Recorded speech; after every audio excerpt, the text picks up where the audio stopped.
जय हिंद। मैं संजय सिंह आप सबके YouTube channel Sanjay online study zone पर स्वागत करता हूं। आधुनिक भारत का यह नेक्स्ट अध्याय है और आधुनिक भारत का यह 33वां वीडियो होगा दोस्तों। इसमें 3 अध्याय मैं लाया हूं। इस वीडियो में 3 अध्याय मैं ऐड किया हूं। एक है कैबिनेट मिशन योजना 1946, उसके बाद इसी चैप्टर में इसी वीडियो में संविधान सभा 1946, उसके बाद इसी वीडियो में हमने ऐड किया है अंतरिम सरकार जो है वो भी अध्याय इसी में हमने ऐड किया है। अंतरिम सरकार का जो गठन हुआ था 1946 में, उसका भी इसी में ऐड कर दिया हूं दोस्तों। तो इस वीडियो में आज हम 3 अध्याय देखेंगे। छोटे छोटे चैप्टर है परंतु बहुत इंपॉर्टेंट चैप्टर है दोस्तों। और इससे पहले 32 वीडियो आप लोग नहीं देखे हैं तो पहले उसे देख लें, उसके बाद इसे देखें। सीरियल वाइज वीडियो अपलोड है और उसका प्लेलिस्ट मैं इस वीडियो के डिस्क्रिप्शन बॉक्स में भी डाल दूंगा। और यदि आप लोग को अच्छा लगता है तो वीडियो को लाइक करें, दोस्तों के ग्रुप में शेयर करें और चैनल को सब्सक्राइब करें। तो चलिए स्टार्ट करते हैं। पहला प्रश्न कैबिनेट मिशन से।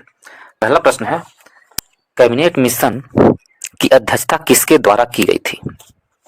देखिए, कैबिनेट मिशन की अध्यक्षता किसके द्वारा? ऑप्शन ए में है लॉर्ड एटली, बी में स्टैफोर्ड क्रिप्स, सी में क्लाइमेट एटली और डी में पी लॉरेंस। तो कैबिनेट मिशन की अध्यक्षता पी लॉरेंस के द्वारा किया गया था। किसके द्वारा? पी लॉरेंस के द्वारा। ऑप्शन नंबर यानी पी लॉरेंस यानी Pethick Lawrence, option number D हमारा सही आंसर है। कैबिनेट मिशन की अध्यक्षता पैथिक लॉरेंस के द्वारा किया गया था। और कैबिनेट मिशन भारत आया था कब? 24 मार्च 1946 को कैबिनेट मिशन भारत आया था। कब? 24 मार्च 1946 को। ये बहुत इंपॉर्टेंट है। 1946 को, 24 मार्च 1946 को कैबिनेट मिशन भारत आता है।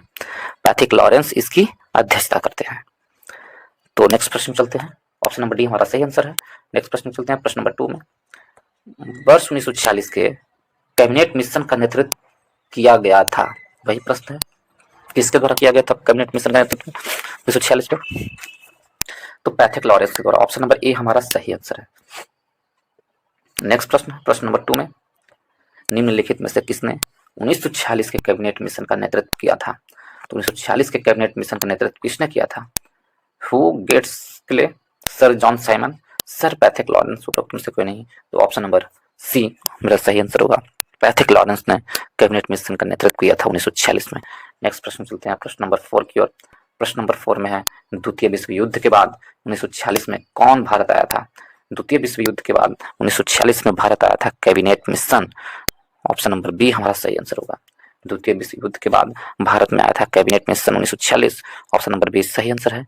नेक्स्ट प्रश्न चलते हैं प्रश्न नंबर 5 की ओर। प्रश्न नंबर 5 में है, निम्नलिखित में से किस एक ने भारत के लिए त्रिस्तरीय शासन व्यवस्था का प्रस्ताव किया था? भारत के लिए त्रिस्तरीय शासन व्यवस्था का प्रस्ताव किसने किया था? 4 ऑप्शन है, नेहरू समिति ने, साइमन कमीशन ने, क्रिप्स मिशन ने, कैबिनेट मिशन ने। तो option number D cabinet mission ने भारत में त्रिस्तरीय शासन व्यवस्था का प्रस्ताव किया था। ऑप्शन नंबर डी हमारा सही आंसर होगा। कैबिनेट मिशन के सदस्य, देखिए कैबिनेट मिशन 24 मार्च 1946 में भारत पहुंचा था। इस मिशन के सदस्य थे स्टैफोर्ड क्रिप्स जो बोर्ड ऑफ ट्रेड के अध्यक्ष थे, और पैथिक लॉरेंस भारत सचिव थे, और एवी अलेक्जेंडर जो थे नौसेना मंत्री थे, और इसकी अध्यक्षता पैथिक लॉरेंस कर रहे थे। और त्रिस्तरीय शासन का व्यवस्था किसने प्रस्ताव किया था? तो कैबिनेट मिशन है। ऑप्शन नंबर डी हमारा सही आंसर है। ऑप्शन नंबर डी सही आंसर है। इसमें तीन स्तर पर क्या बताए थे? प्रांतों को अ, ब और स 3 श्रेणियों में बांटने की प्रस्ताव दिया था कैबिनेट मिशन में। तो ऑप्शन नंबर डी हमारा सही आंसर है। ठीक है, नेक्स्ट प्रश्न चलते हैं 6 की ओर। 6 में है, 1946 का कैबिनेट मिशन 3 कैबिनेट मंत्रियों की गठित था। निम्नलिखित में से कौन इसका सदस्य नहीं था? अभी हमने पढ़ा था पैथिक लॉरेंस कैबिनेट मिशन की अध्यक्षता करते हैं, ये सही है। एवी अलेक्जेंडर कैबिनेट मिशन के सदस्य थे। एवी अलेक्जेंडर कैबिनेट मिशन के सदस्य थे, नौसेना मंत्री थे ब्रिटिश सरकार में। और इसके बाद स्टेफोर्ड क्रिप्स थे, ये भी कैबिनेट मिशन के सदस्य थे, जो अध्यक्ष बोर्ड का ट्रेड ऑफ बोर्ड का अध्यक्ष थे। तो ये भी थे, कौन नहीं थे? एमरी नहीं थे। ऑप्शन नंबर डी हमारा सही आंसर होगा। ये तीनों थे, एमरी नहीं थे। नेक्स्ट प्रश्न चलते हैं 7 की ओर। निम्नलिखित में से कौन एक कैबिनेट मिशन का सदस्य नहीं था? Pethick Lawrence, John Simon, Stafford Cripps, एवी अलेक्जेंडर। तो कौन कैबिनेट मिशन का सदस्य नहीं था? जस्ट हमने बताया, पैथिक लॉरेंस थे, स्टेफोर्ड क्रिप्स थे, एवी अलेक्जेंडर थे, जॉन साइमन कैबिनेट मिशन के सदस्य नहीं थे। नेक्स्ट प्रश्न चलते हैं प्रश्न नंबर 8 की ओर। प्रश्न नंबर 8 में कहा गया है, इन व्यक्तियों में से कैबिनेट मिशन का सदस्य नहीं था, कौन नहीं था? वही प्रश्न फिर से पूछा गया है। तो विलियम वुड्स थे, पैथिक लॉरेंस, स्टेफोर्ड क्रिप्स, एवी अलेक्जेंडर। तो option number A William Woods cabinet mission के सदस्य नहीं थे। ऑप्शन नंबर ए हमारा सही आंसर है। नेक्स्ट प्रश्न चलते हैं 9 की ओर। इसका प्रस्ताव मई में आया। इसमें अभी भी भारत को विभाजन मुक्त रखने की आकांक्षा थी, जिसका ब्रिटिश प्रांतों से मिलकर बने एक संघीय राज्य का स्वरूप होना था। उपयुक्त उद्धरण का संबंध है, तो उपयुक्त उद्धरण का संबंध कैबिनेट मिशन से है। ऑप्शन नंबर डी हमारा सही आंसर है। ऑप्शन नंबर डी 16 मई 1946 को कैबिनेट मिशन ने अपना प्रस्ताव की घोषणा की थी। इसकी प्रमुख प्रस्ताव क्या थी, मैं बता देता हूँ। जो प्रस्ताव आया था कैबिनेट मिशन का 24 मार्च के बाद 16 मई को अपना प्रस्ताव प्रस्तुत किया था कैबिनेट मिशन। पहला प्रस्ताव था, भारत की एकता बनाई रखी जाए। कैबिनेट मिशन का यह प्रस्ताव था कि भारत की एकता बनाए रखी जाए। मुस्लिम लीग की पाकिस्तान की मांग ठुकरा दी गई। तीसरा, भारत एक संघ होगा जिसमें ब्रिटिश प्रांत तथा देसी रियासतें शामिल होंगे। और चौथा नंबर है, संविधान निर्मात्री संस्था या संविधान सभा का गठन प्रांतीय विधानसभाओं तथा देसी रियासतों के प्रतिनिधियों द्वारा किया जाएगा। तो ये 4 प्रस्ताव कैबिनेट मिशन के द्वारा प्रमुख प्रस्ताव थे जो प्रस्ताव पास किए गए थे। तो ऑप्शन नंबर डी हमारा सही आंसर है। नेक्स्ट प्रश्न चलते हैं प्रश्न नंबर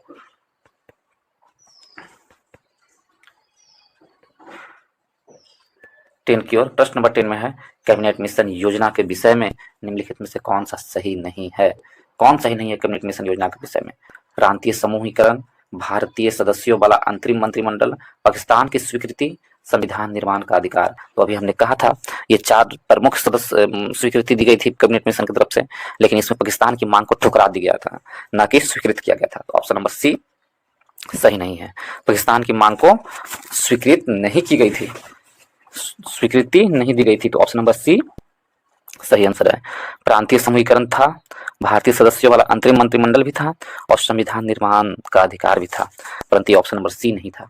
नेक्स्ट प्रश्न चलते हैं प्रश्न नंबर 11 की ओर। इसमें कहा गया है, प्रश्न नंबर 11 में निम्नलिखित में से किसने वायसराय की एग्जीक्यूटिव काउंसिल के पुनर्गठन का सुझाव दिया, जिसमें वार्ड मेंबर सहित सभी विभाग भारतीय नेताओं द्वारा धारण किए जाने थे? तो 4 ऑप्शन है, किसने ऐसा सुझाव दिया था? एग्जीक्यूटिव काउंसिल के पुनर्गठन का सुझाव दिया जिसमें बार मेंबर सहित सभी विभाग भारतीय नेताओं द्वारा धारण किए जाने थे। ये किसने दिया था सुझाव वायसराय को? तो साइमन कमीशन 1927, शिमला समझौता 1945, क्रिप्स मिशन 1940, कैबिनेट मिशन 1940। तो option number D Cripps mission 1946 के द्वारा यह सुझाव दिया गया था। ऑप्शन नंबर डी हमारा सही आंसर है। नेक्स्ट प्रश्न चलते हैं प्रश्न नंबर 12 की ओर। प्रश्न नंबर 12 में कैबिनेट मिशन के संदर्भ में निम्नलिखित में से कौन से कथन सही है? तब कैबिनेट मिशन के सदस्य में कौन से कथन सही है? इसमें एक संघीय सरकार के लिए सिफारिश की, सही है, संघीय सरकार की सिफारिश की थी कैबिनेट मिशन। और फिर बताया जा रहा है इसमें भारतीय न्यायालयों की शक्तियों का विस्तार किया था, गलत है। भारतीय न्यायालयों की शक्तियों का विस्तार नहीं किया था।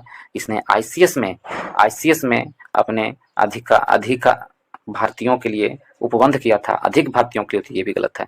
तो कैबिनेट ये सारे के सारे गलत हैं, 2 और 3 गलत है और ए सही है। तो हमसे पूछा है कौन सा आंसर सही होगा कुट में, तो ऑप्शन नंबर ए सही होगा। केवल एक सही है, बाकी सब गलत है। 2 और 3 गलत है, केवल एक सही है। ऑप्शन नंबर ए हमारा सही आंसर होगा। नेक्स्ट प्रश्न चलते हैं प्रश्न नंबर 13 की ओर। प्रश्न नंबर 13 में है, प्रश्न नंबर 13 में दिया गया है कैबिनेट मिशन भारत आया। कैबिनेट मिशन भारत कब आया, यह प्रश्न पूछा है। तो कैबिनेट मिशन भारत कब आया? फरवरी 1942, मार्च 1942, अप्रैल 1942, मई 1942, उपरोक्त में से कोई नहीं, एक से अधिक। तो हमने अभी पढ़ा था कि कैबिनेट मिशन भारत आया था 24 मार्च 1946, ठीक है, 24 मार्च 1946। तो ऑप्शन नंबर ई हमारा सही आंसर होगा, ऑप्शन नंबर ई सही आंसर होगा। कैबिनेट मिशन आया था 24 मार्च 1946। नेक्स्ट प्रश्न चलते हैं प्रश्न नंबर 14 की ओर। 14 में कथन कारण दिया हुआ है, इसमें हमें देखना है 1946 में मुस्लिम लीग ने कैबिनेट मिशन प्लान के लिए दी गई अपनी स्वीकृति वापस ले ली थी।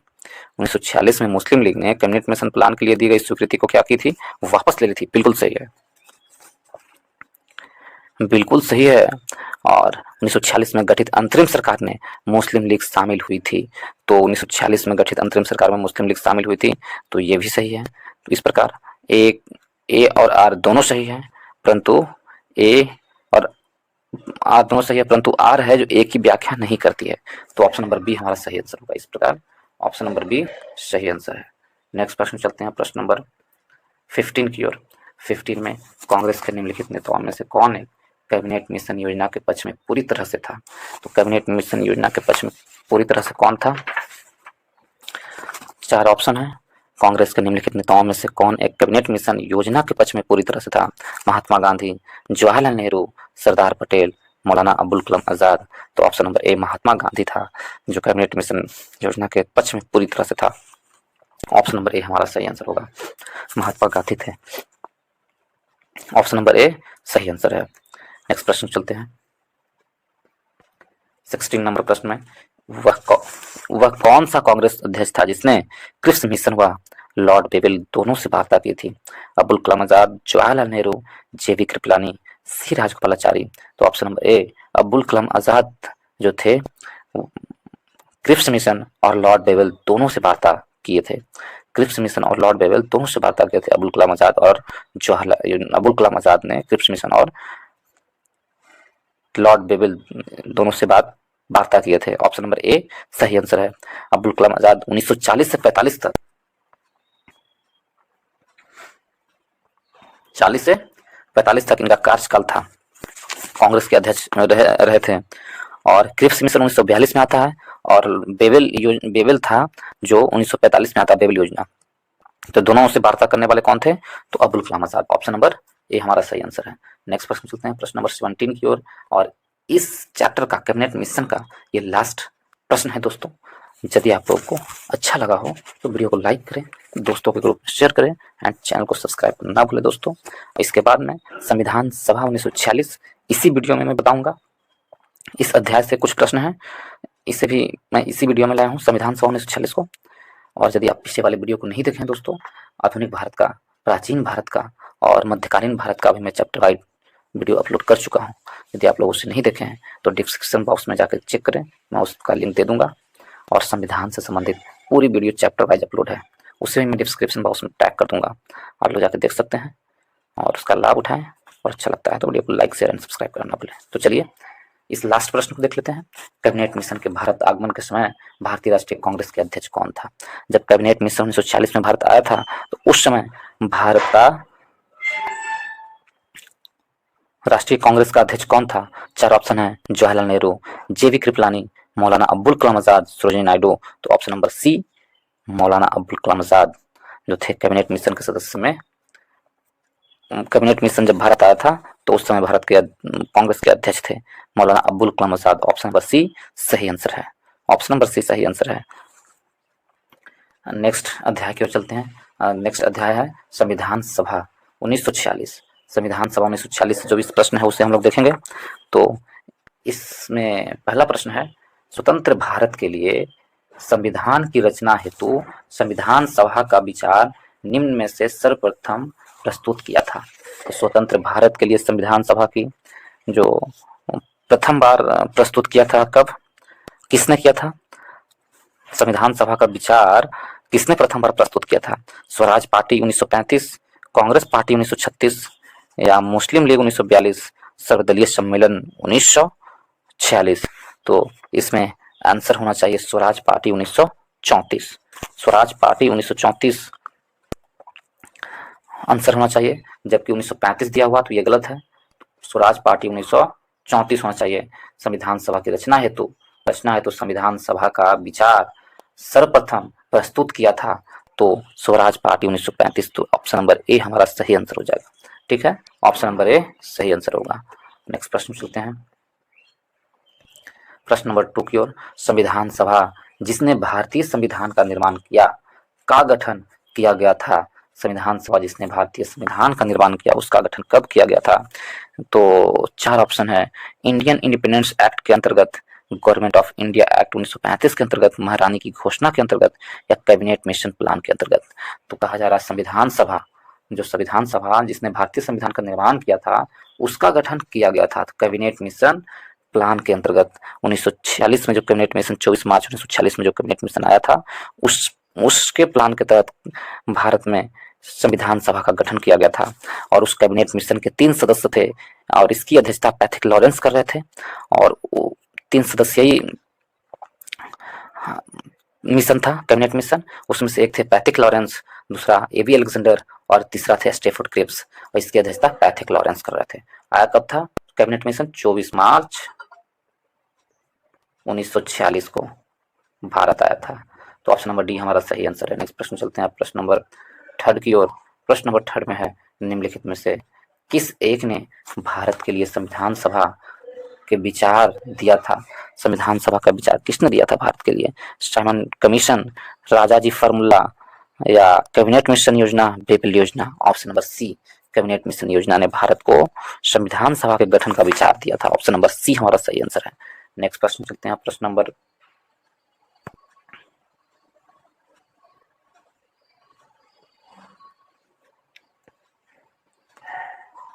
4 की ओर।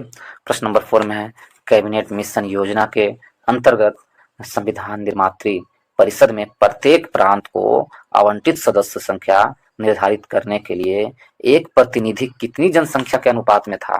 तो एक प्रतिनिधि कितनी जनसंख्या के अनुपात में वो चुनाव लड़ सकता था, ये योजना बनाया था कैबिनेट मिशन ने। इसके बारे में पूछा है संविधान सभा के गठन के लिए।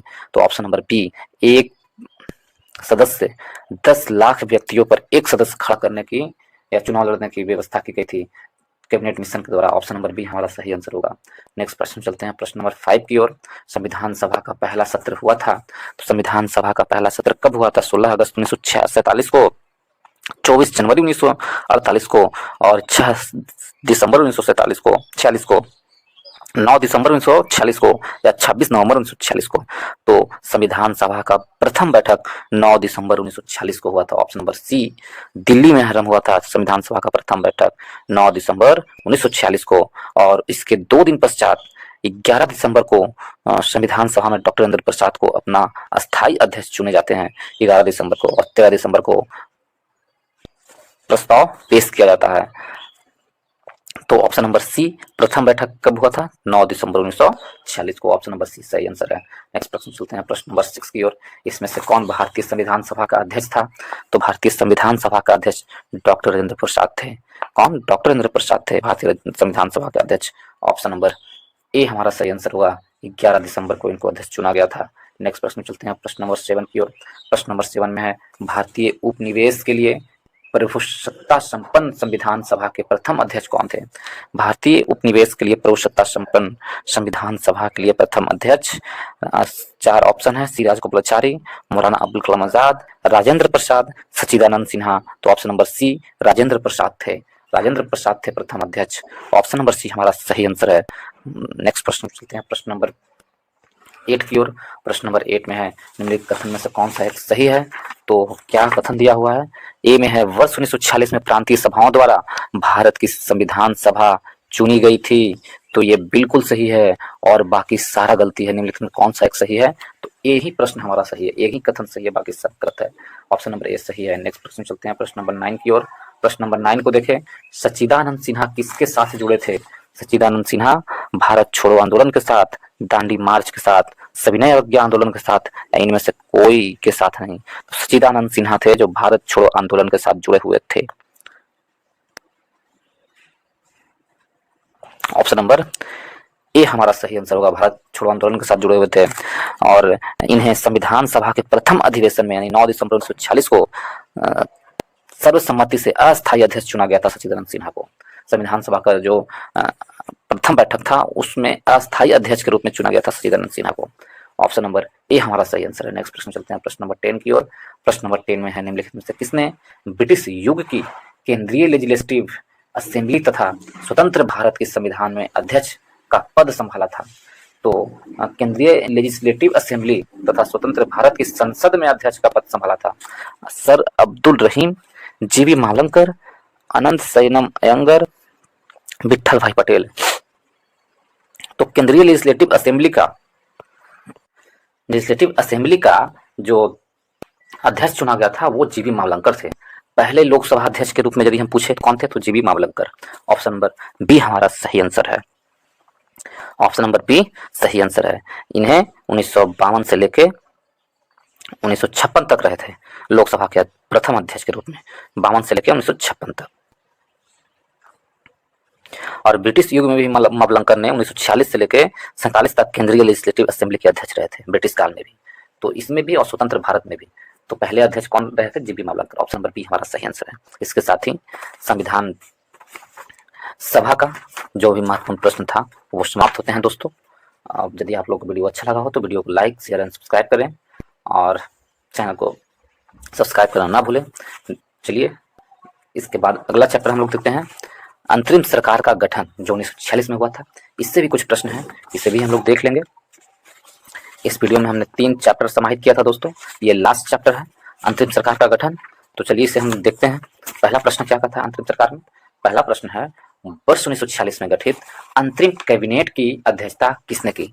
तो वर्ष 1946 में गठित अंतरिम कैबिनेट की अध्यक्षता 4 ऑप्शन है राजेंद्र प्रसाद, जवाहरलाल नेहरू, सरदार वल्लभ भाई पटेल, राजगोपालाचारी। तो option number B Jawaharlal Nehru ने की थी। ऑप्शन नंबर बी हमारा सही आंसर होगा, जवाहरलाल नेहरू। नेक्स्ट प्रश्न चलते हैं।